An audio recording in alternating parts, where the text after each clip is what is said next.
श्री कृष्णा श्री कृष्णा श्री कृष्णा श्री कृष्णा। गुरुर्ब्रह्मा गुरुर्विष्णु गुरुर्देवो महेश्वरः गुरुः साक्षात् परं ब्रह्म तस्मै श्री गुरवे नमः। तस्मै श्री गुरवे नमः। हरि ओम तत्सत्। గడిచిన కొన్ని సంవత్సరాలుగా మనం ఈ తెలుగు సత్సంగము సిరీస్ ప్రవచనములలో శ్రీమద్ భాగవత మహాపురాణమును మొదట ప్రారంభించి విన్నాం. ఆ తరువాత 10 ప్రకరణ గ్రంథాలను కూడా విన్నాం. చివరగా గడిచిన సత్సంగంలో ముగించినటువంటి ప్రకరణ గ్రంథం వివేక చూడామణి. కాబట్టి ఇప్పుడు మనం శ్రీమద్ భగవద్గీతను వినటానికి అర్హత పొంది ఉన్నాం. అన్ని రకాలుగా వేదాంత పరిభాషలో ఉపయోగించేటువంటి అన్ని పదాలు ఇప్పుడు మనకు టచ్లో ఉన్నాయి. కాబట్టి వేదాంతం అనేటువంటిది ఏమి చెప్తున్నది, దాని యొక్క లక్ష్యం ఏమిటి అనేది ఇవన్నీ మనకు ఇప్పుడు ఆత్మబోధ, తత్వబోధ, భజగోవిందం ఇలాంటివన్నీ విన్నందువలన ముఖ్యముగా పెద్ద ప్రకరణ గ్రంథమైనటువంటి వివేక చూడామణి విని ముగించాం. శ్రీమద్ భగవద్గీత సనాతన ధర్మీయులమైన భారతీయులైన మనకు భగవద్గీత అనేటువంటిది ప్రామాణిక గ్రంథం. వేరే మతాల వాళ్ళకి ఒకే గ్రంథం, ఒక బైబిల్, ఒక ఖురాన్, అట్లా వాళ్లకు అది ఒక్కటి మాత్రమే ఉంది. మన గ్రంథం, మన శాస్త్రం, మనకు గైడ్ చేసేటువంటి శాస్త్రం అనంతంగా ఉన్నది, చాలా ఉన్నాయి. ఆ వివరణకి వస్తాం మనం కొంచెం కొంచెం. శాస్త్రములు అనేకముగా ఎంతో ఉన్నప్పటికీ కూడా ఏకం సత్ విప్రాహ బహుధా వదంతి. సత్యం ఒకటే, చెప్పదలుచుకున్న విషయము విచారణ చేయకు తగిన విషయము, ప్రస్తావించతగిన విషయం ఒక్కటే, సత్యం ఒకటి. కానీ దానిని వినేవాళ్లకు అర్థం కావటం కోసం అనేక సందర్భాలలో, అనేక కాలాలలో అనేక మంది ఋషులు, మహాత్ములు, గురువులు వాటిని రకరకాలుగా చెప్పి వివరించి మనకు బోధిస్తారు. శ్రీమద్ భగవద్గీత అప్పుడు మనకు ప్రామాణిక గ్రంథం. ఇది ఒక మానవాళికి భగవాన్ సాక్షాత్ నారాయణుడే కృష్ణుడి అవతారముగా తీసుకొని వచ్చి ఇచ్చినటువంటి ఒక మాన్యువల్, ఒక గైడ్. ఎప్పుడు కూడా ఆధ్యాత్మిక మార్గంలో ముఖ్యముగా శాస్త్రము మనకు అనే గైడ్ లేకుండా, ఆ శాస్త్రం అనే గైడ్ని మనకు బోధించి వివరించే గురువు లేకుండా మనం ముందుకు వెళ్ళనే లేము. అలా ముందుకు వెళ్ళాలనే ప్రయత్నము చేయనే కూడదు. మరి కొంతసేపు ఈరోజు మనం ఉపోద్ఘాతముగా కొన్ని విషయాలను చింతిస్తూ నిదానంగా, ఇంతకుముందు ఎలాగైతే ఒక్కొక్క పుస్తకాన్ని నిదానంగా మనం వివరించి చూసామో అదేవిధంగా ఈ భగవద్గీతను కూడా మనం నిదానముగా, వీలైనంత సూక్ష్మముగా మనం దానిలోకి వెళ్ళి వినటానికి, అర్థం చేసుకోవటానికి, జీర్ణించుకొని ప్రయోజనపరచుకోవటానికి ప్రయత్నిస్తాం. నేను చెప్పేటువంటి ఈ వివరాలు, ఈ యొక్క ఎక్స్ప్లెనేషన్ ఇదంతా కూడా మా గురువుగారైనటువంటి స్వామి అనుభవానంద సరస్వతి గారు అలాగే స్వామి పరమార్థానంద సరస్వతి గారు, అలాగే స్వామిని సత్యవ్రతానంద సరస్వతి గారు, వీరందరి యొక్క గైడెన్స్ వలన విన్నది. ఆ తరువాత భగవాన్ ఆదిశంకరాచార్యులు వారు ఈ భగవద్గీతకి రాసినటువంటి భాష్యమును నేను బ్యాక్గ్రౌండ్గా అంతరంగముగా పెట్టుకొని దానిలో నుంచి ఆ ముఖ్యమైన విషయాలను మీకు అర్థమయ్యేలాగా తెలుగు భాషలో నేను చెప్పడానికి ప్రయత్నిస్తాను. శాస్త్రము ఎందుకు మనకు? శాస్త్రము అంటే శాసనాత్ త్రాయతే ఇది శాస్త్రం. శాస్త్రం అనేటువంటిది మనల్ని మొదట కమాండ్ చేస్తుంది, శాసిస్తుంది, ఆ తరువాత బోధిస్తుంది. రెండు పనులు చేస్తుంది.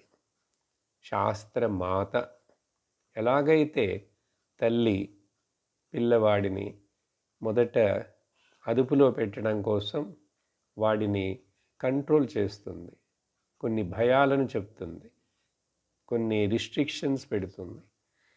ఆ తరువాత వాడికి నిదానంగా విషయములను నేర్చుకుంటాడు, కొంచెం పెద్దయిన తర్వాతని బోధిస్తుంది. కాబట్టి కమాండింగ్ అండ్ టీచింగ్. శాసనం అంటే రెండు అర్థాలు ఉన్నాయి దాంట్లో. శాసించి బోధిస్తుంది. ఆ శాసించే వేదం యొక్క భాగమునకు పేరు పూర్వమీమాంస, లేక వేదం యొక్క పూర్వభాగము అంటారు.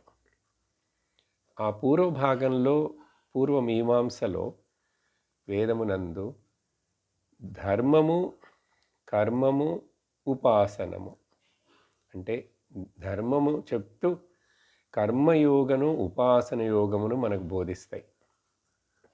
అప్పుడు మనం చక్కటి ఒక దారికి వస్తాం.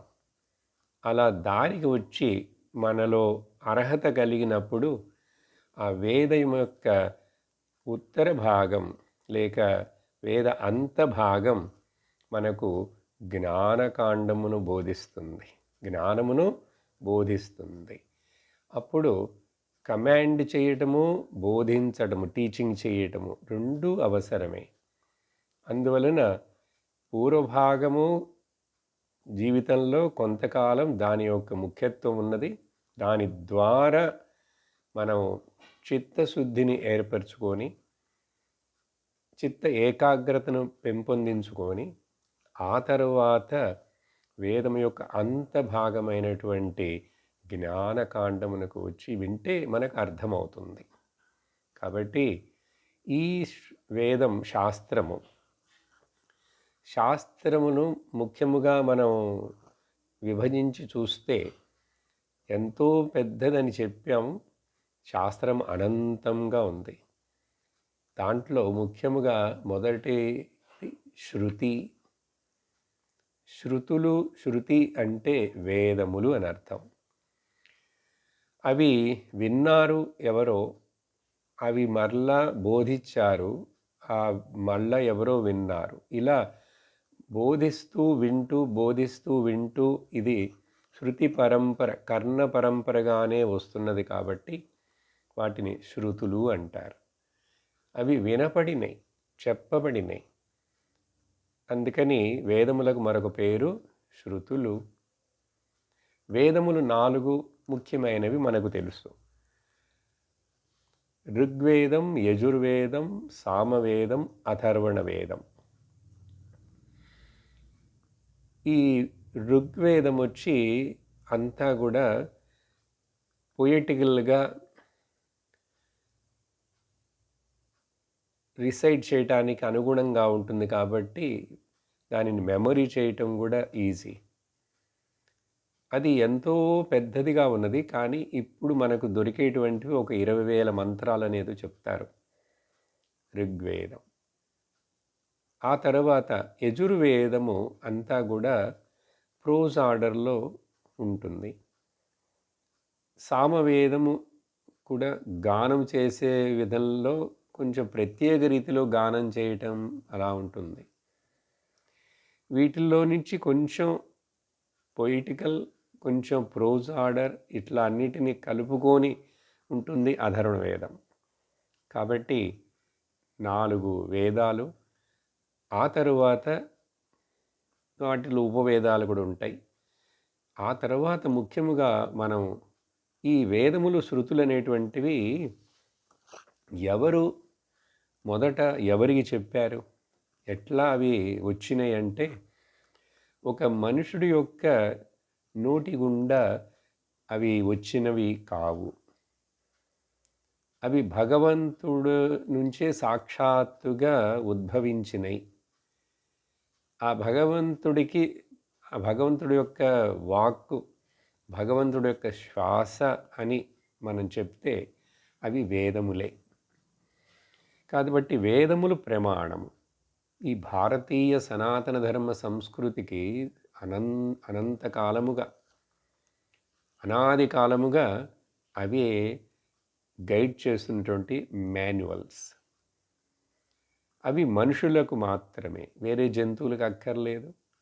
మనుషులకు మోక్షమును పొందేందుకు అవకాశం ఉన్నది కాబట్టి వాళ్లకు ధర్మము, అర్థము, కామము, మోక్షమనే 4 పురుషార్థాలను వివరిస్తూ మొదటి 3 పురుషార్థాలు మొదటి స్టెప్పులు, ఆ తర్వాత చివరిగా పొందవలసినది, చేరవలసినది మోక్షమని చెప్పడానికి మనకు వేదాలు. దీనివలన మనం పొందేటువంటి ప్రయోజనం ఏమిటి? మనుషులకు వేదాలు, మాన్యువల్స్, మనుషులకు వాళ్ళ యొక్క జీవిత లక్ష్యం ఏమిటని మనకు చెప్తుంది. మోక్షము అంటే శాశ్వతమైన ఆనందమును పొందుట. శాశ్వతమైన ఆనందమును ఈ జీవితంలో ఇప్పుడే, ఇక్కడే, ఈ శరీరంలో ఉన్నప్పుడే పొందుట, అది ముఖ్యం. అటువంటి ఆనందమును మనకు కలుగజేయాలి.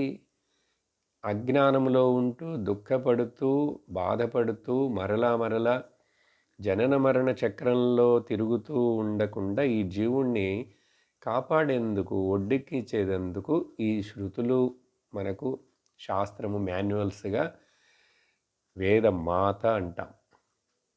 ఒక తల్లికి ఎంత ప్రేమ ఉంటుందో దానికి మించి సహస్ర హితైషిణి మాత వేదం. వేల మంది తల్లు యొక్క ప్రేమ ఎంత ఉంటుందో, ఒక తల్లికే ఒక బిడ్డ మీద అంత ప్రేమ ఉంటే, ఈ లోకంలో ఉన్న మనుషులందరినీ తన బిడ్డలుగా భావించి వేదమాత మనల్ని కమాండ్ చేస్తూ బోధిస్తుంది. అందువలన ప్రయోజనం, ఆ బోధన చేత మనకు శాశ్వతమైన ఆనందం అనేది కలుగుతుంది. ప్రజలు లోకంలో సహజంగా మనందరం కూడా, మనుషులందరం, ప్రతి మనిషి ఆశించేది, కోరుకునేది 3 విషయాలు. ఒకటేమో శాంతి కావాలని, రెండోది సంతోషము లేక ఆనందము కావాలని, మూడోది రక్షణ కావాలని కోరుకుంటాం. శాంతి, సుఖ, రక్షణల కోసం అందరం ప్రయత్నం చేస్తాం, అందరం ఆశిస్తాం. జీవితంలో మనం చేసేవన్నీ కూడా ఈ 3 కోసమే. ఈ 3 మనం పొందాలని ప్రయత్నిస్తున్నాం. కానీ ఇవి మనకు అనుకున్నంతగా, పరిపూర్ణముగా, శాశ్వతముగా దొరుకుతున్నాయా అంటే దొరకటం లేదు. కొంచెం ఏదో ఉన్నట్లుగా, వచ్చినట్లుగా వచ్చి మరలా పోతుంది. అశాశ్వతముగా ఉన్నాయి. ఎందువలన అవి అశాశ్వతంగా ఉన్నాయంటే, మనము ఆ శాంతి, సుఖ, రక్షణల కోసం అశాశ్వతమైన ప్రపంచములో వెతుకుతున్నాము. అశాశ్వతమైన ప్రపంచంలో శాశ్వతమైన సుఖ, శాంతి, రక్షణలు ఎలా వస్తాయి? ఇది మనం చింతించక, అజ్ఞానము చేత ఇక్కడ మనకు అవి దొరుకుతాయని ప్రయత్నిస్తున్నాం. కానీ మనం ఓడిపోతున్నాం. ప్రయత్నం చేస్తూనే ఉన్నాము కానీ మనకు అవి పరిపూర్ణముగా లభించినయా అనేటువంటిది తెలియట్లేదు. అప్పుడు శాస్త్రమాత వచ్చి మనకు చెప్తుంది, మే హెల్ప్ యూ. నువ్వు ఆశించేది శాశ్వతమైన సుఖశాంతి రక్షణలు కావాలని, పీస్, హ్యాపీనెస్, సెక్యూరిటీ. కానీ నువ్వు వెతుకుతున్న చూస్తున్న స్థలం, ప్లేస్ ఏమిటంటే అశాశ్వతమైనది. అప్పుడు ఎట్లా అది సాధ్యపడుతుంది? అందుకని శాశ్వతమైన దాంట్లోనే నువ్వు వెతికి కనుక్కొని పొందావంటే అవి శాశ్వతముగా ఉంటాయి. దీనికి ఉదాహరణ, మనము వెతకవలసిన చోట్లో వెతకకుండా, ప్రయత్నించవలసిన చోటులో ప్రయత్నించకుండా వేరుగా తప్పుగా ప్రయత్నిస్తున్నాం. ఒక ముసలావిడే తన యొక్క చేతి ఉంగరాన్ని తన చిన్న గుడిసె, చిన్న దీపం పెట్టుకొని ఉండేటువంటి ఆ గుడిసెలో ఉన్నప్పుడు, చిన్న ఇల్లు, కరెంటు లేదు, అక్కడ పారేసుకుంటే ఆవిడ అక్కడ లైటు లేదు కాబట్టి, చాలా చిన్న దీపం ఉంది కాబట్టి, నూనె దీపం, అక్కడ వెతకలేక కనపడకపోతే ఇంకా ఏం చేసింది, తన ఇంట్లో నుంచి బయటకు వచ్చి వీధిలో ఉన్న ఆ స్ట్రీట్ లైట్ కింద ఉంగరాన్ని వెతకటం మొదలుపెట్టింది. ఆవిడ అప్పుడు అట్లా వెతుకుతున్నప్పుడు దోవలో ఎవరో వెళ్ళేవాడు, ఏమిటి నాయనమ్మ వెతుకుతున్నావు అన్నాడు. ఏం పెద్దమ్మ వెతుకుతున్నావంటే, ఇట్లా ఉంగరం నాది పడిపోయింది అన్న. అట్లాగనా, నేను నీకు సహాయం చేస్తానని అతడు కూడా వెతకటం మొదలుపెట్టాడు. ఆ తర్వాత ఇంక కొంచెం సేపు మరొకరెవరో ఆ దోవలో వెళుతూ వస్తూ మరొక ఆవిడో ఆయనో వచ్చి ఆయన కూడా వెతకటం మొదలుపెట్టాడు. ఇలా 5, 6 వచ్చి వెతుకుతూ ఉన్నారు, కానీ ఉంగరం కనపడలేదు.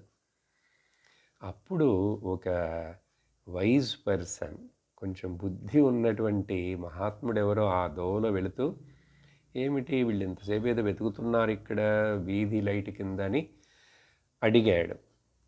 ఒకళ్ళని అడిగారు, అక్కడ వెతికే వాళ్ళని అడిగితే వాళ్ళు చెప్పారు, ఈ ముసలమ్మ ఇక్కడ ఉంగరం పారేసుకుందిట అని అడిగారు. అప్పుడు ఇక్కడే పడి పారేసుకుని ఉంటే మీరు ఇంతమంది వెతుకుతున్నారు, అది కనపడి ఉండాలి కదా, దొరకాలి కదా అని చెప్పి ఆయనకు ఒక డౌట్ వచ్చి ఆ ముసలమ్మనే వెళ్ళి ఆయన అడిగాడు, కరెక్ట్గా చెప్పమ్మా, ఎక్కడ ఆ ఉంగరం కింద పడింది, ఏ ప్లేస్లో పడింది ఏంటని చెప్పి అడిగితే ఆ ముసలమ్మ ఏం చెప్పిందంటే, ఉంగరం నా గుడిసెలో ఇంట్లో కింద పడింది అన్నది. చూశారా, ఈ కథ చెప్తే మనకు నవ్వు వస్తుంది, జోకుగా ఉంటుంది. కానీ అదే విధంగా మనం కూడా మన యొక్క సుఖశాంతి రక్షణలు అసలు నాకు ఎందుకు కావాలి, నేను ఎందుకు కోల్పోయాను వాటిని, ఒకవేళ కోల్పోయి ఉండుంటే అవి ఎక్కడ ఉంటాయి, వెతకవలసింది ఎక్కడ, అవి వెతకవలసింది బయట ప్రపంచంలో కాదు, నా లోపలనే, నాయందే. ఇది శృతిమాత మనకు చూపిస్తుంది. నీ లోపలనే, నీ అందే నువ్వే శాంతి రక్షణలకు, సుఖములకు ఆధారము. నీ స్వరూపము నీకు తెలియక అజ్ఞానము చేత నువ్వు వీటి కోసం ఈ లోకంలో తాపత్రయపడి కష్టపడుతున్నావు అని చెప్పి తెలియజేస్తుంది. ఇది శాస్త్రం చేసేది. లుక్ విత్ ఇన్సైడ్ అని, లోపల చూడు, అంతర్ముఖుడు అవ్వు. అప్పుడు నువ్వు ఏమి ఆశిస్తున్నావో అవి లభిస్తాయి. ఇలా లోపలికి అంతర్ముఖంగా చూడటం అనేటువంటిది చెప్తే మనకు చాలా కొంచెం కష్టంగా అనిపిస్తుంది. లోపల ఏముందండి వెతకటానికి, నా మనస్సులోనే వెతకాలా, నా హృదయంలోనా అని చెప్పి అనేక జన్మలుగా బయట వెతకటమే మనము అలవాటు పడినందువలన ఇప్పుడు శాస్త్రం చెప్పినా కూడా మనకు అది కొంచెం కష్టముగాను, అది నిజమా కాదా, లోపల వెతికితే దొరుకుతుందా అని చెప్పి సందేహం వస్తాయి మొదల్లో. కానీ శాస్త్రమును వినగా మనకు అర్థమవుతుంది, ఇది పరమ సత్యము. నాయందే వెతకాలి, నాలోనే వెతకాలి, అసలు నా యందేమిటి, నాలో ఏమిటి? నేనే ఆనంద స్వరూపుడను, నేనే సర్వమునకు ఆధారము, నేను ఈ జీవుడను కాను. ఇవన్నీ అర్థమైపోతాయి కదా. అదే కదా ప్రకటన గ్రంథాల్లో చూసాం చాలా. వాటన్నిటికీ ఒక చిన్న ఉపోద్ఘాతం ఇస్తున్నాను అంతే మొదట్లో ఇప్పుడు. కాబట్టి శృతులు అవి అపౌరుషేయం అంటారు దాన్ని. అందుకే ఒక మనిషి యొక్క నోటిలో నుంచి వచ్చినటువంటిది కాదది. నా పౌరుషేయం అపౌరుషేయం. ఒక మనుషుడు యొక్క నోటి నుంచి అవి ఉద్భవించినవి కాదు. అవి ఎప్పుడు శాశ్వతముగా ఈ సృష్టిలో ఎప్పుడు ఉంటూనే ఉన్నాయి వేదములు. అవి భగవంతుడి యొక్క స్వరూపములు. అవి అంతరిక్షంలో ఎప్పుడూ ఉన్నాయి. కానీ అవి మరి అందరికీ వినిపించట్లేదు, అందరికీ కనిపించట్లేదు, తెలియట్లేదంటే అవి తెలుసుకోవటానికి వేద మంత్రాలు వినటానికి కావలసినటువంటి కెపాసిటీ, రిసీవింగ్ కెపాసిటీ మనకు అందరికీ లేదు. కానీ ఒక కాలంలో కొంతమంది తపస్సులైనటువంటి ఋషులకు అవన్నీ కూడా రిసీవ్ చేసుకోగలిగారు వాళ్ళు. అప్పుడు ట్రాన్స్మిటర్ ఏమో భగవంతుడు. ఇప్పుడు టీవీ ఎగ్జాంపుల్ చెప్తే మీకు అర్థమైపోతుంది. ఆకాశంలో శాటిలైట్లో నుంచి రిలే అవుతుంటే మన టీవీ కనుక సరి అయిన విధముగా ట్యూన్ చేసి ఉంటే మనకు ఆ రిలే అవుతున్నటువంటి ఆడియోలు, వీడియోలు అన్నీ కనపడతాయి. కానీ మన ఇంట్లో ఉన్నటువంటి టీవీకి సెటప్ బాక్స్ సరిగ్గా లేదు, ట్యూన్ సరిగ్గా లేదు. అప్పుడు ఏమీ కనపడవు, సరిగ్గా వినపడవు. కానీ బ్రాడ్కాస్టింగ్ అవుతూనే ఉన్నది. అదేవిధంగా వేదములు ఎప్పుడూ ఉన్నాయి, వేదమంత్రాలు ఎప్పుడూ ఉన్నాయి, అవి అంతరిక్షంలో ఉన్నాయి. కానీ వాటిని రిసీవ్ చేసుకోవడానికి కావలసినటువంటి శక్తి ఉన్న బుద్ధి పరికరం కావాలి. అట్లా ఆ శక్తి ఉన్నటువంటి, ఆ బుద్ధి ఉన్నటువంటి, ఆ పరికరములైనటువంటి వాళ్ళే ఆ ఋషులు. ఋషులు అంటే మంత్రద్రష్టారః ఋషయః అని చెప్పబడుతుంది. వాళ్ళ యొక్క శుద్ధమైన అంతఃకరణము చేత, ఏకాగ్రమైన మనసు చేత ధ్యానములో ఉన్నప్పుడు వాళ్లకు అవి అట్లా రివీల్ అయినాయి మంత్రాలు. కాబట్టి వేదములు ఏ రెవల్యూషన్, అవి ఋషుల ద్వారా రిసీవ్ చేసుకోబడినాయి. కాబట్టి ఋషులను రిసీవతి ఇది ఋషయః అని కూడా చెప్పచ్చు. ఎవరైతే వాటిని గ్రహించుకోగలిగారో. సరే, మనందరికీ ఆ గ్రహించే శక్తి లేకపోయినా, ఎందుకంటే ఒక్కొక్క కాలములో ఒక్కొక్క రకముగా ఆ యొక్క మనోబుద్ధుల యొక్క శక్తులు ఉంటాయి. అందుకని ఇప్పుడు అలా ఎవరైనా రిసీవ్ చేసుకుంటున్నారనేది కాదు. అవి తర్వాత అనేక మంది మహాత్ములు, గురువులు అవి విన్నారు వాళ్ళ గురువుల దగ్గర. అలా గురు పరంపరగా అవి చెప్పబడుతున్నాయి, వినబడుతున్నాయి, వస్తున్నాయి. ఈరోజు మనం అట్లాగే అవి మళ్ళా మనం రిసీవ్ చేసుకుంటున్నాం. ఎవరో చెప్తున్నారు కదా. ఇలా పరంపరగా వస్తున్నటువంటి ఇది పద్ధతి గురు శిష్య పరంపర. అందువలన వేదములు మనకు మూలమైనటువంటి ప్రామాణ్యం. సరే, ఆ వేదములు అంత పెద్దవిగా అట్లా ఉన్నాయి, అవన్నీ సంస్కృతంలో ఉంటాయి. మరి అవి మనకు అర్థం అవ్వాలంటే ఎంత కష్టం. వేదములు పారాయణం చేసి చదువుతారు చాలామంది, కానీ వాటి అర్థాలన్నీ తెలుసుకునే వాళ్ళు చాలా కొంతమంది. సరే, అప్పుడు ఆ రిసీవ్ చేసుకున్నటువంటి ఋషులు వాటిని మరలా వారి యొక్క శిష్యులకు లోకంలో తెలియజేస్తారు. చూడండి, వాళ్ళు చెప్పే ఆ మాటలను వాటిని స్మృతులు అంటారు. రెండో లెవెల్. శృతులు మొదట, స్మృతులు అంటే ఎవరైతే విన్నారో, విన్నవి వాళ్ళ జ్ఞాపకశక్తిలో పెట్టుకున్నారో, వాళ్ళ జ్ఞాపకశక్తిలో, వాళ్ళ అనుభవంలో వాళ్ళు అర్థం చేసుకున్న దాని సారాన్ని వాళ్ళు మరలా తిరిగి బోధించే వాటిని స్మృతులు అంటారు. ఆ స్మృతులు కూడా 18 స్మృతులు ఉన్నట్లుగా చెప్తారు. మరి ఇంకా ఎక్కువ కూడా ఉండుండొచ్చు స్మృతులు. వాటిల్లో వచ్చినవే మనుస్మృతి, యాజ్ఞవల్క్య స్మృతి, నారద స్మృతి, ఇలా అనేక స్మృతులు వచ్చినాయి. ఇప్పుడు మనం చదవబోయే ఈ భగవద్గీత స్మృతి గ్రంథం కింద వస్తుంది. స్మృతి గ్రంథం కింద వస్తుంది. కాబట్టి శృతులు, స్మృతులు, ఆ తర్వాత వీటిని కూడా అర్థం చేసుకోవటం కష్టం అని చాలా పామర జనులకు. ఎందుకంటే వేదమాత యొక్క లక్ష్యం ఏమిటంటే లోకంలో ఉన్న అన్ని రకాల ప్రజలకు, to all walks of people, అన్ని రకాల వాళ్లకు ఈ యొక్క విషయాలను అందించటానికి ఏదైనా మరొక విధముగా సింపుల్గా చెప్పి అర్థం చేస్తామని చెప్పి ఆ ఋషులే, మన ముఖ్యంగా వేదవ్యాసుల వారు పురాణాలను రాశారు. 18 పురాణాలు ఉన్నాయి. ఆ పురాణాలకి మళ్ళీ ఉప పురాణాలు ఉన్నాయి.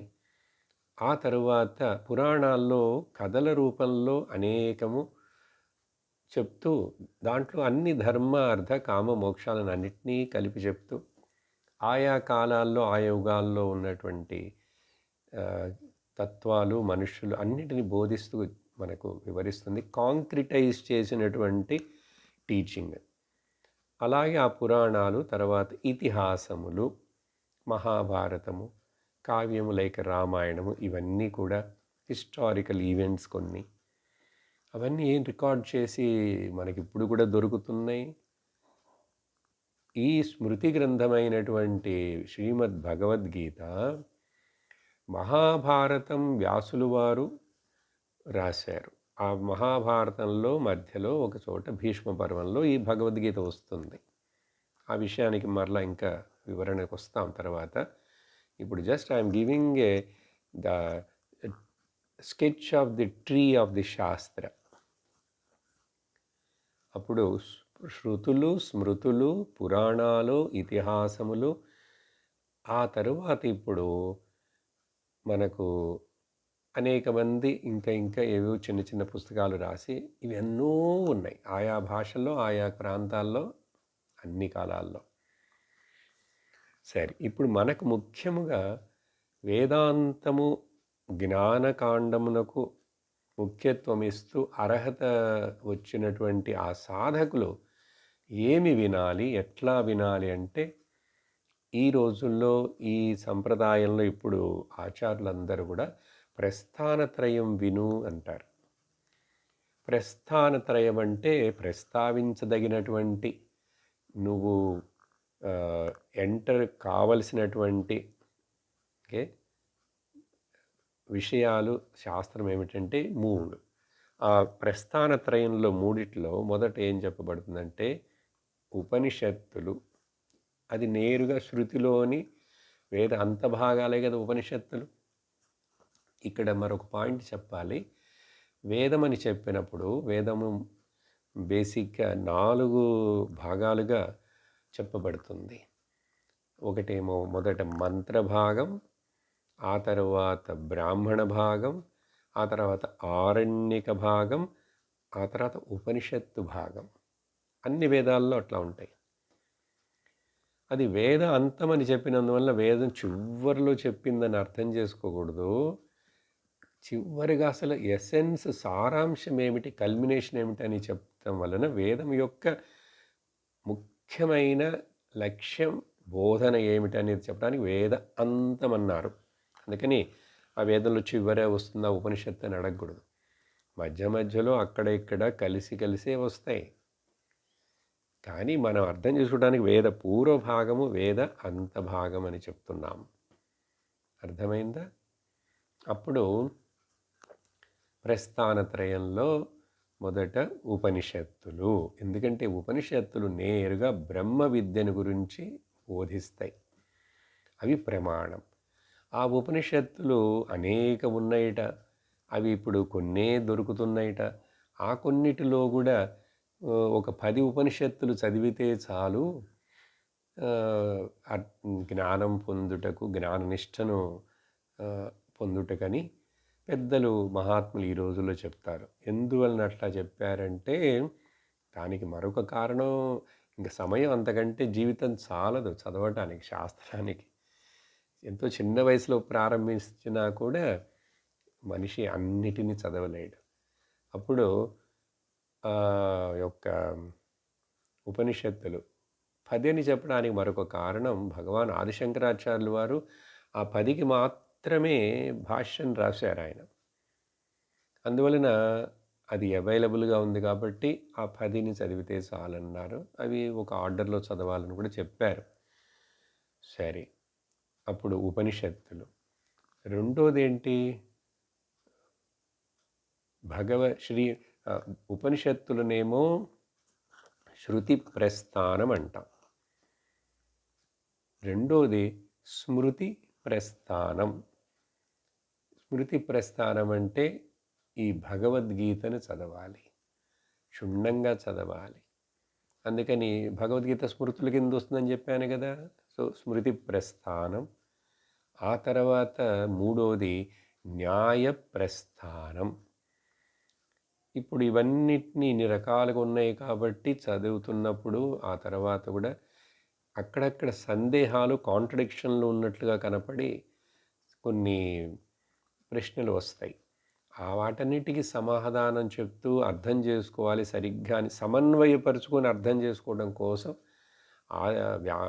వేదవ్యాస భగవానుడు వారు బ్రహ్మసూత్రాలను రాశారు. దాన్ని న్యాయ ప్రస్థానం అంటారు. అప్పుడు ఈ స్మృతి ప్రస్థానం న్యాయ ప్రస్థానం మూడిటిని కలిపి ప్రస్థానత్రయము అంటారు. కానీ ఈ ప్రస్థానత్రయంలో కూడా చెప్పటానికి ఆర్డరు ఉపనిషత్తులు, స్మృతి గ్రంథాలు, స్మృతి అన్నాం, న్యాయం అన్నాం. కానీ ఏది ముందు మొదలు పెట్టాలనేటువంటిది ఆచార్యులు నిర్ణయిస్తారు. ఇక్కడ ఈ మూడిటి లోపలికి రావటానికి ముందు ఆ తర్వాత ఉన్నటువంటి అనేక సమయాల్లో అనేక మంది ఆచార్యులు, మహాత్ముల చేత రాయబడినటువంటి, బోధించబడిన ప్రకరణ గ్రంథములు చదవాలి మొదట. ఆ ప్రకరణ గ్రంథాలతో పాటు లేక దానికి ముందు కూడా ఈ కలియుగంలో ముఖ్యంగా మనందరికీ 2 ముఖ్యమైన బోధనలు, పుస్తకాలు, మాన్యువల్స్ అని చెప్పాలంటే 2 కళ్ళులాగా, ఒక పక్కన శ్రీమద్ భగవద్గీత, మరొక పక్కన శ్రీమద్ భాగవత మహాపురాణం. అందుకనే శ్రీమద్ భాగవతమును మొదలుపెట్టాం. అదిని విస్తరించే అన్ని స్కందాలు చూసాం, వేదాంతపరంగా చూసాం, దాంట్లో వెనక బ్యాక్గ్రౌండ్గా భక్తిని హైలైట్ చేస్తూ చూసాం. అంతా ఉంది దాంట్లో. అందువలన ఆ ప్రకరణ గ్రంథములు ఒక పురాణమైన విన్ని తర్వాత మనకు అర్హత వచ్చింది. కాబట్టి ఇప్పుడు స్మృతి గ్రంథమైనటువంటి శ్రీమద్ భగవద్గీతని మొదలుపెట్టాలి. ఎందుకంటే ఉపనిషత్తుల యొక్క టీచింగు కొంచెం అబ్స్ట్రాక్ట్గా అర్థం అవ్వదు, కష్టంగా ఉంటుంది, ఇండైరెక్ట్గా ఉంటుంది. అందుకనే ఆ ఉపనిషత్తుల యొక్క సారం మొత్తమును ద్వాపరయుగం చివరలో భగవాన్ శ్రీకృష్ణుడు సాక్షాత్ నరనారాయణులే శ్రీకృష్ణ అర్జునులాగా ఉద్భవించి అవతరించి ఆ యొక్క ఒక పెద్ద మహాభారతం యుద్ధము అవన్నీ జరిగి అక్కడ ఈ బోధన చేయబడింది. కాబట్టి భగవద్గీత సులభంగా ఉంటుంది ఉపనిషత్తులతోటి కంపేర్ చేసినప్పుడు. అందువలన మనం శ్రీమద్ భగవద్గీతని ప్రారంభించి చదవాలని నిర్ణయించాం. ఇప్పుడు మీకు ఈ ఆర్డర్ అంతా అర్థమైందా? ఇది మనసులో ఉంచుకోవాలి. ఇంత శాస్త్రమును చదివేందుకు టైం ఎక్కడుంది అనేది కాకుండా వారానికి 1 గంట 2 గంటలు ఈ సత్సంగము ద్వారా ఇలా సిస్టమేటిక్గా చక్కగా వినాలి. ర్యాండమ్గా వేగ్గా వినకూడదు. దానివలన ఏమిటంటే భగవద్గీత అనేది ఉందని ఎవరికి తెలియదు. భగవద్గీత ఉందని తెలుసు, భగవద్గీతని ఇంట్లో పెట్టుకోకూడదని భావించేవాళ్ళు కొంతమంది ఉన్నారు. మహాభారతంలో అది వస్తుంది కాబట్టి, ఆ మహాభారతం అనేటువంటిది యుద్ధమునకు చెందినది కాబట్టి, మహాభారతం ఇంట్లో పెట్టుకుంటేనో భగవద్గీత చదివితేనో వీడికి అంత వైరాగ్యం వచ్చేస్తుంది, సన్యాసి అయిపోతాడు, లేక ఇంట్లో గొడవలు వస్తాయి, పోట్లాటలు వస్తాయి, ఇట్లా అని భావించే కొంతమంది అమాయకులు ఉన్నారు. అది ఎక్కడ ఎవరు చెప్పారు ఏంటో. అలా కాదు. మనకు కలియుగ ప్రారంభంలో మనను రక్షించేందుకు, అజ్ఞానంలో నుంచి కాపాడేందుకు, కలియుగంలో వచ్చేటువంటి ఈ అనేక కలహములు, దుఃఖములు వీటన్నిటిలోంచి తప్పించుకునేందుకు సాధకులు, భక్తులైనటువంటి ముముక్షువుల కోసం బోధించబడినటువంటిది ఈ భగవద్గీత. కానీ అర్జునుడి కోసం మాత్రమే అనుకోకూడదు. కాబట్టి ముఖ్యత్వం ఇవ్వాలి, దానికి శ్రద్ధతోటి వినాలి, సిన్సియర్గా వినాలి. మరొక విషయం, ఇటువంటి ఈ జ్ఞానము విషయం, జ్ఞానము ముఖ్యం హైలైట్ చేస్తూ మాట్లాడుతుందంటే కాదు. దానికి ముందున్నటువంటి స్టెప్పులు మనకు కర్మయోగ, ఉపాసన యోగ, రాజయోగ అన్నీ కూడా భగవద్గీతలో చెప్పబడ్డాయి. మనుషుడి యొక్క జీవితం ముఖ్యం. మనుషుడికి మాత్రమే ఈ మాన్యువల్స్ అని చెప్పాను కదా మొదట్లో. ఎందుకు అలా చెప్పాను? సహజంగా మనుషుడికి మాత్రమే బుద్ధి వికసించున్నది. ఆ బుద్ధి వికసించిన బుద్ధి తప్ప మిగిలిన విషయాలన్నీ జంతువులకు, మనిషికి సమానంగానే ఉన్నాయి. అట్లా అని శాస్త్రం ఒక శ్లోకాన్ని చెప్తుంది. నువ్వు మనుషుడివే పుట్టావు కాబట్టి దాని యొక్క ముఖ్యత్వం, ప్రాముఖ్యత, గొప్పదనం తెలుసుకున్నావా? తెలుసుకోకపోతే ఏమిటి? ఆహార నిద్ర భయమైథునంచ సామాన్యమేతత్ పశుభిర్నరాణాం. తినుట, నిద్రించుట, భయపడుట రక్షణ కోసం, ఆ తర్వాత పిల్లలను కనుట, ఏదో సంపాదించుకోవడం, జీవించటం లాంటిది జంతువులన్నీ చేస్తున్నాయి. అది ఆహార నిద్ర భయమైథునంచ సామాన్యమేతత్ పశుభి నరాణ. పశువులకు అంటే ఎన్ని జంతువుల మధ్య నరుడికి సమమే అవన్నీ. అవి చేస్తున్నాయి, మనం చేస్తున్నాం. కానీ ఒకటే ఒక ముఖ్యమైన భేదం ఉంది. ధర్మో హి తేషాం అధికో విశేష. ధర్మం అనేటువంటిది ఒకటి ఎక్స్ట్రా. ఇక్కడ ధర్మం అంటే కొన్ని చోట్ల బుద్ధి విశేషం అని కూడా చెప్పబడింది. పాట భేదం. ధర్మ అధికము, మనుషుడికే ధర్మం చెప్పబడింది. ధర్మోధికో తేష అధికో విశేష. ధర్మో విహీన పశుభి సమాన. ఆ ధర్మం అనేటువంటిది, ఆ ధర్మం అనేది సిక్స్త్ సెన్స్, బుద్ధి ఉపయోగించుకోవటం. నీకు విల్ పవర్ ఇవ్వబడింది, ఏది చెయ్యాలి ఏది చేయకూడదు అని చెప్పి నువ్వు ఇక్కడ నీ యొక్క పాపమునంతా కడిగేసుకొని పుణ్యమును ఎక్కువ సంపాదించి ఆ పుణ్యము చేత చిత్తశుద్ధిని పొంది నువ్వు జ్ఞానాన్ని ఇక్కడే ఇప్పుడే పొందొచ్చు. అది లేకపోతే పశుభి సమాన, మనుషులతోటి మనం సమానమైపోతాం.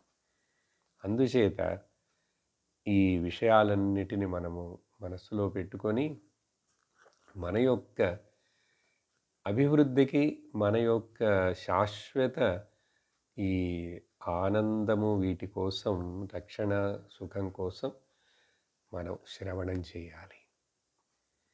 ఆ తర్వాత మరొక ముఖ్యమైన పాయింట్ ఏంటంటే,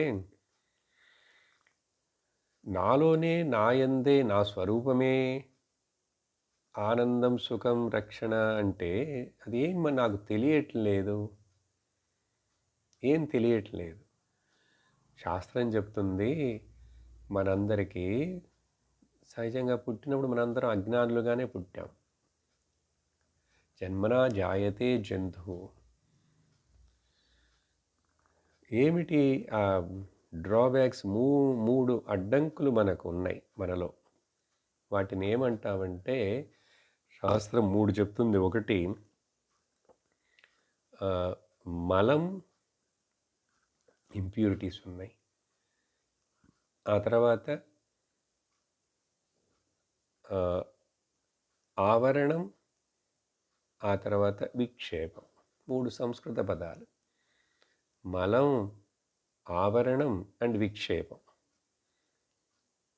ఇప్పుడు యాక్చువల్గా ఆవరణం ఉండుట చేతనే, ఆవరణం అంటే కవర్డ్,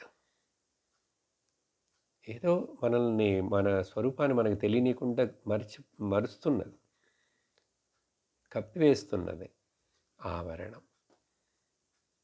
అది అర్థమవుతుంది వినంగా. ఏమిటి? నేను ఆత్మనైతే నేనెందుకు శరీరం అని అనుకుంటున్నాను? ఆవరణం. సరే, ఈ ఆవరణము చేత ఏర్పడినవే ఈ తరువాత అనేక రకాల విక్షేపాలు. విక్షేపములంటే డిస్ట్రాక్షన్లు. అది ఎక్కడ ఏర్పడుతుంది? ఈ మనస్సులో ఏర్పడుతుంది. అప్పుడు బుద్ధిలో ఆవరణం ఉండుట చేత, మనస్సులో అనేక రకమైన విక్షేపాలు ఏర్పడడం చేత మనం మలినమునను, ఇంప్యూరిటీస్ని చేర్చుకుంటూనే ఉన్నాం. అప్పుడు ఈ 3 వీటిని మనం తొలగిస్తే కానీ, వాటిని రీప్లేస్ చేసుకుంటేనే కానీ ఒక మనిషికి ఈ శాశ్వత సుఖరక్షణ, ఆనందాలు, బ్రహ్మ జ్ఞానము ఏర్పడదు.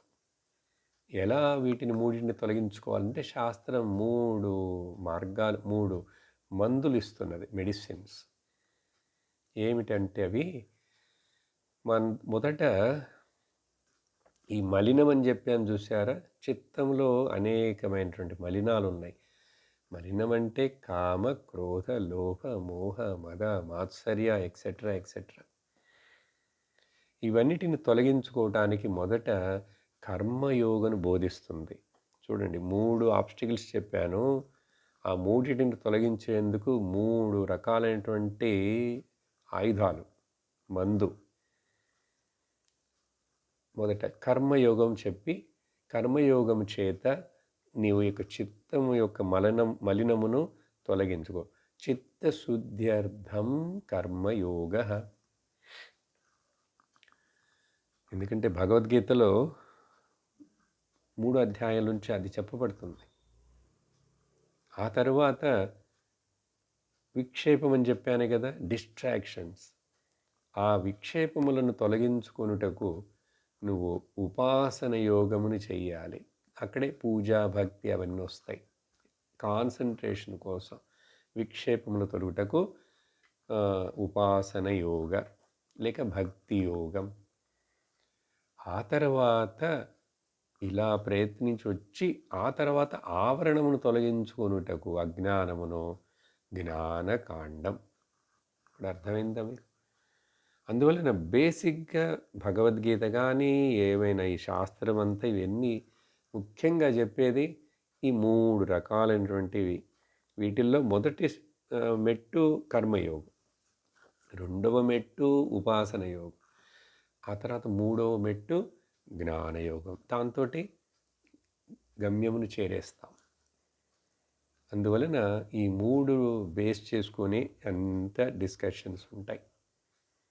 కాబట్టి అర్థం చేసుకోవాలి, ప్రొసీజర్ ఏంటి అని అర్థం చేసుకోవాలి. అప్పుడు భగవాన్ శ్రీకృష్ణుడు మనకి ఇవన్నీ నేర్పిస్తాడు. ఇలాగా ఎట్లా స్టెప్ బై స్టెప్ వచ్చేది. ఎట్లాగైతే తల్లి పిల్లవాడిని చేయి పట్టుకొని నడిపిస్తుందో ఆ విధంగా శాస్త్రమాత మనల్ని నడిపిస్తుంది. సరే, ఈ బ్యాక్గ్రౌండ్ అంతా మనసులో పెట్టుకొని ఇప్పుడు మనం శ్రీమద్ భగవద్గీత అనే విషయానికి రావాలి. ఇప్పుడు ఇచ్చిందంతా జనరల్ ఇంట్రడక్షన్. శ్రీమద్ భగవద్గీత భగవంతుడు చేత, శ్రీకృష్ణుడిగా అవతరించినటువంటి ఆ శ్రీకృష్ణ పరమాత్మ చేతనే, భగవంతుడి చేత పాడపడిన, చెప్పబడిన, బోధించబడిన బోధనం గీతం. ఇక్కడ గీతం అంటే అది పాటలాగే ఉండాలని అక్కర్లేదు. అది శ్లోకంగానే చదవచ్చు, పాడతారు కొంతమంది. ఆ రోజుల్లో ఘంటసాల గారే పాడారు అనేక రాగాల్లో. మనకు అది కాదు ముఖ్యం. గీతం అంటే ఇక్కడ బోధనం, టీచింగ్, భగవంతుడి ద్వారానే నేరుగా బోధించబడినటువంటిది. శ్రీమద్ అతి పవిత్రమైన సాక్షాత్ భగవత్ స్వరూపమే కానీ ఉన్నటువంటి భగవంతుడి యొక్క అమృత వాక్యములుగానే ఉన్నటువంటిది. కాబట్టి శ్రీమద్ గౌరవంగా చెప్పేది భగవద్గీత. ఇది ఎప్పుడు, ఎక్కడ, ఎవరికి, ఎందుకు చెప్పాడు, అది మనకెట్లా దొరికింది అంటే ఇప్పుడు కొంచెం ఇతిహాసమైనటువంటి శ్రీ మహాభారతమునకు మనం కొంచెం ఇంట్రడక్షన్గా చూడాలి. మహాభారతం 5వ వేదముగా గుర్తించబడింది.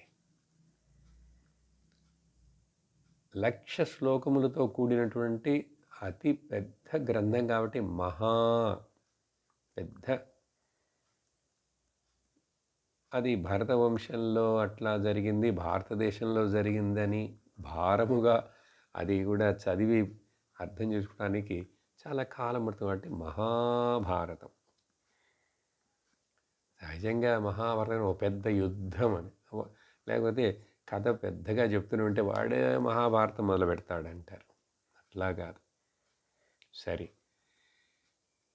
ఈ 2500 సంవత్సరాలకు ముందు అంటే కలియుగం ప్రారంభం అవటానికి ముందు ద్వాపర యుగం జరుగుతున్నది. ఆ ద్వాపర యుగం యొక్క చివరి ఒక 125 సంవత్సరాలు. ఎందుకంటే కృష్ణుడు భాగవత మహాపురాణం లెక్క ప్రకారం ఆయన 125 సంవత్సరాలు ఆ అవతార దివ్యమంగళ విగ్రహ శరీరంలో ఉన్నాడు. ఆయన కనుమరుగైపోయిన ఆ క్షణమే కలియుగం ప్రారంభమైందని మనకు శాస్త్రం చెప్తుంది, పురాణం చెప్తుంది. కాబట్టి ఆ చివరలో చెప్పబడింది. మహాభారతం అనేటువంటిది ఆ యుద్ధం ఒకే కుటుంబంలోని అన్నదమ్ములు, పిల్లలు వాళ్ళకి మధ్యలో జరిగినటువంటిది. అప్పుడు అక్కడ వ్యాస మహాముని వారు ఎప్పుడు శ్రీకృష్ణ పరమాత్మ పూర్ణావతారముగా అవతరించాడో దేవకి వసుదేవులకు బిడ్డగా, అదే సమయంలో ఆయన ఆ నారాయణుడు యొక్క మరొక జ్ఞాన అంశ కళావతారం, జ్ఞాన కళావతారముగా శ్రీ వ్యాస భగవానుడుగాను ఆయన జన్మించాడు. అందుకనే చెప్తాం వ్యాసాయ విష్ణు రూపాయ వ్యాస రూపాయ విష్ణవే నమో వై బ్రహ్మనిధయే వాసిష్ఠాయ నమో నమః. మనకు ఒక్క సందేహము లేదు, ఆ నారాయణుడు ఆ విష్ణువే ఈ వ్యాసుడు. అప్పుడు ఎందుకంటే ఆ భగవంతుడు అవతరించి ఆయన చేయబోయే లీలలను, ఆయన బోధించే బోధనను చక్కగా అలాగే రికార్డ్ చేసి నోట్ చేసి పెట్టడానికి ఎవరైనా కావాలి. అందుకని అది మరెవరో చేస్తే కుదరదని చెప్పి ఆ భగవంతుడే వ్యాసుడుగా ఉద్భవించాడు. అప్పుడు ఆ కృష్ణ పరమాత్ముడు అవతారానికి హీరోకి ఆయనకి స్టెనోగ్రాఫరు, వీడియోగ్రాఫరు అన్నీ కూడా కంపైలర్ ఈ వ్యాస భగవానుడు. రామాయణం చూస్తే వాల్మీకి రామాయణం కూడా రాములు వారు ఉన్నప్పుడే వాల్మీకి కూడా ఉన్నాడు.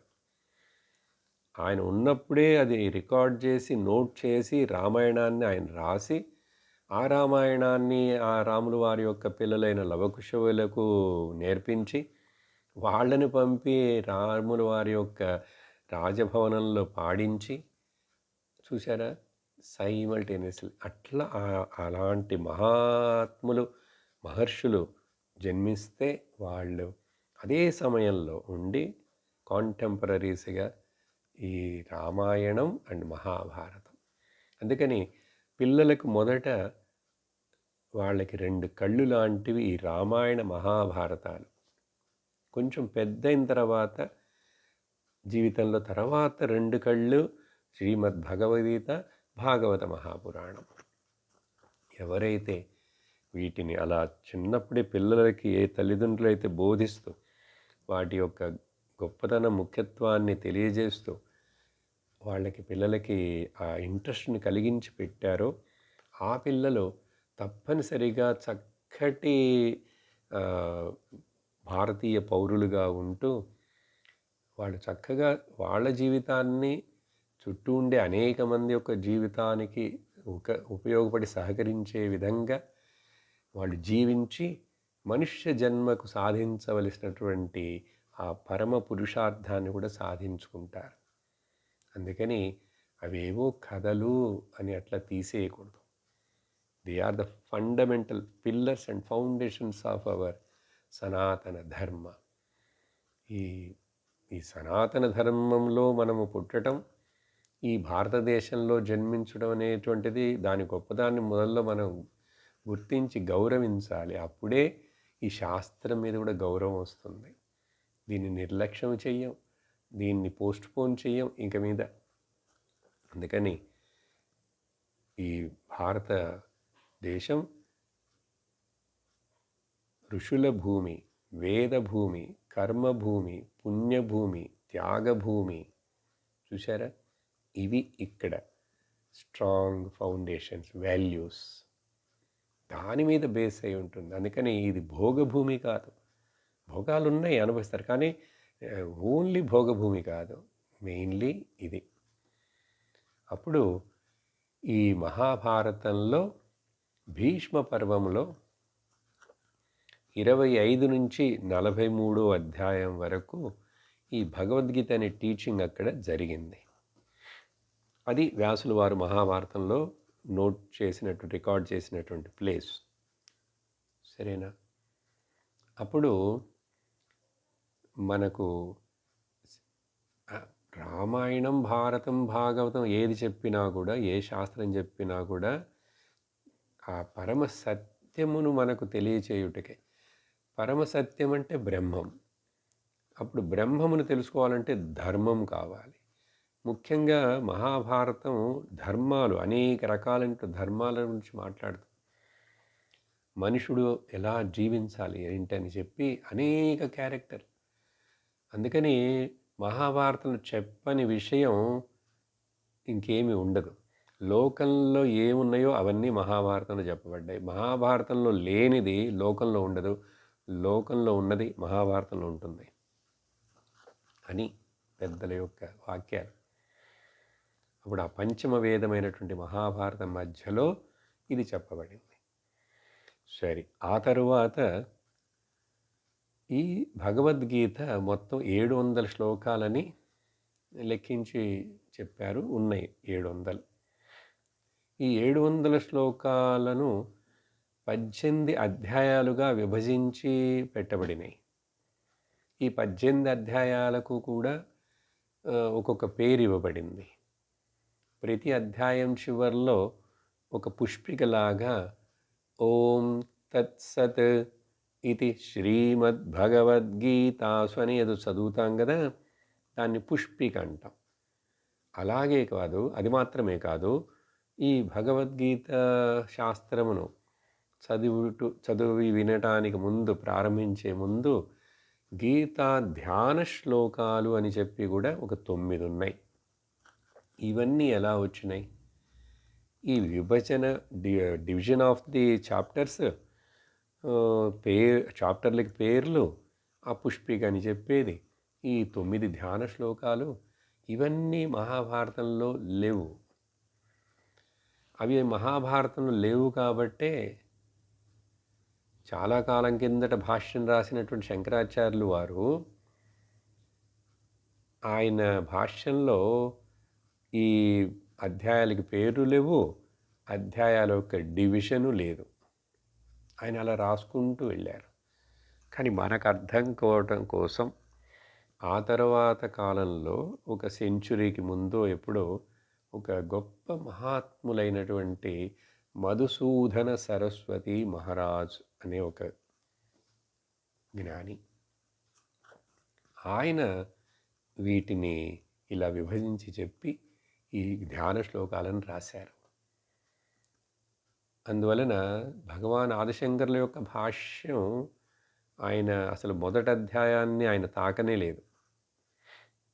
అక్కడ కొంచెం ఇంట్రడక్షన్ మాత్రం రాశారు. ఎందుకు నేను ఈ యొక్క భాగమునకు, ఇది భగవంతుడు బోధించిన ఈ బోధమును, గీతమును నేను ఇక్కడ దానికి కామెంటరీ రాస్తున్నానని ఆయన ఒక 2 పేజీలు భాష్యం రాస్తారు.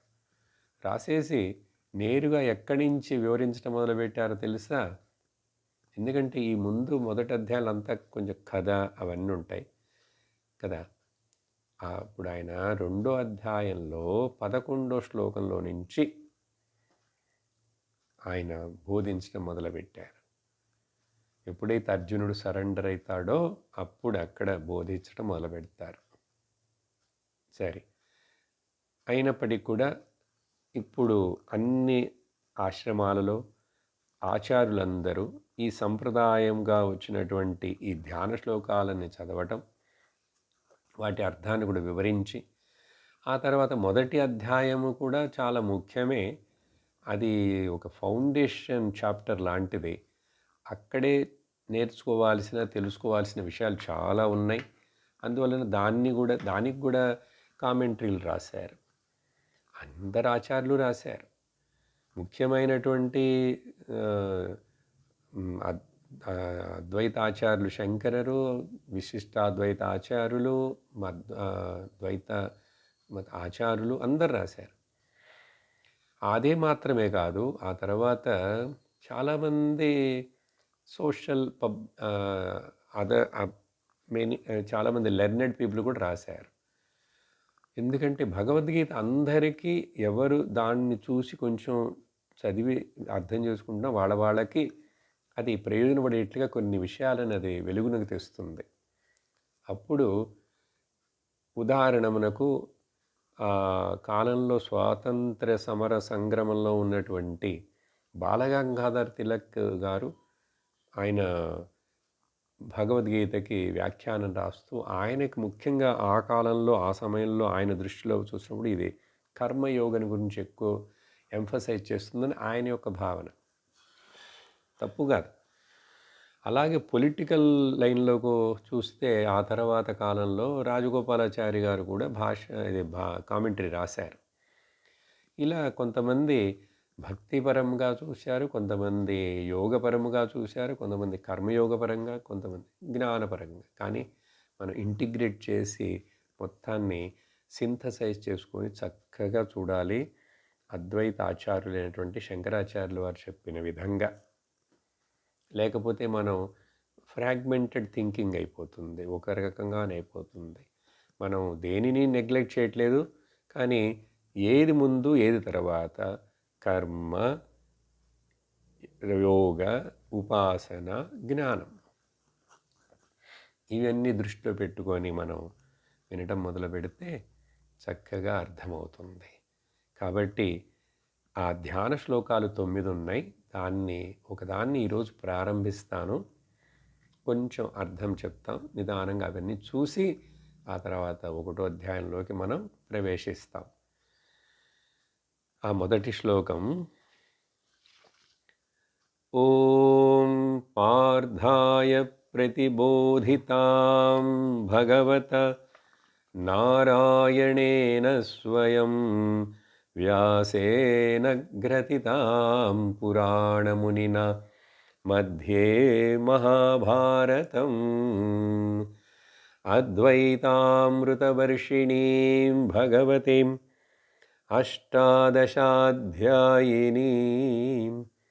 అంబ త్వామనుసందధామి భగవద్గీతే భవద్వేషిణీం.